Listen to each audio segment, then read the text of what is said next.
நண்பா, நம்ம குழி உருண்டை செய்யலாம் அப்படின்னு சொல்லிட்டு வெங்காயம், பச்சை மிளகாய் தாளிச்சு மாவுல போட்டு நல்லா கெளறியாச்சு. அதுக்கப்புறம் பார்த்தீங்கன்னா, குழி உருண்டை சட்டியில எண்ணெய ஊத்திட்டு, மேல பார்த்தோன்னா, நம்ம கலக்கி வச்ச மாவ எடுத்து அப்படியே ஊத்தணும். ஸோ, அத பார்த்தோன்னா, 6 குழியிலயும் பார்த்தோன்னா, ஒவ்வொண்ணா ஊத்தணும். ஸோ, இந்த மாரி நீங்க பொறுமையா ஊத்திட்ட பின்னாடி, கொஞ்ச நேரம் வெயிட் பண்ணணும் நண்பா. சுத்தி பார்த்தோன்னா, ப்ரௌனிஷ் கலர்ல வரணும். நல்லா வேகட்டும். ஸோ, அதுக்கப்புறம் பார்த்தோன்னா, அத நீங்க இந்த மாரி திருப்பி விடுங்க. ஒரு பக்கம் திருப்புனீங்கன்னா, அப்படியே தான் வரும்.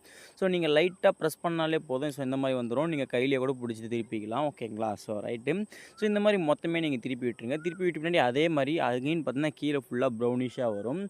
ஸோ, நீங்க பார்த்தீங்கன்னா, திறப்புன இதிலே அத கிளிக் பண்ணி எடுத்துக்கலாம். நீங்க பார்த்தீங்கன்னா, வடை குத்துற கம்பியும் யூஸ் பண்ணிக்கலாம். ஓகேங்களா? ஸோ, எங்க அம்மா பார்த்தீங்கன்னா, எல்லாமே எடுத்து தட்டுல போட ஆரம்பிச்சுட்டாய்ங்க. ஸோ, ஓகேங்களா? ஸோ, ஆளுக்கு 6, 6 தான் ரைட்டா? ஸோ, அதனால பார்த்தீங்கன்னா எடுத்தாச்சு. ஸோ, ஆவி பாருங்க எப்படி பறக்குதுன்னு சொல்லிட்டு. ஸோ, வேற லெவல்ல சூடா இருந்துச்சு. மழை வெளிய தம்ம தம்மன்னு பெஞ்சிட்டு இருந்துச்சு. Ultimate taste. கூட பார்த்தோன்னா சாம்பார் சட்னி வச்சு சாப்பிட்டோம். வேற லெவல்.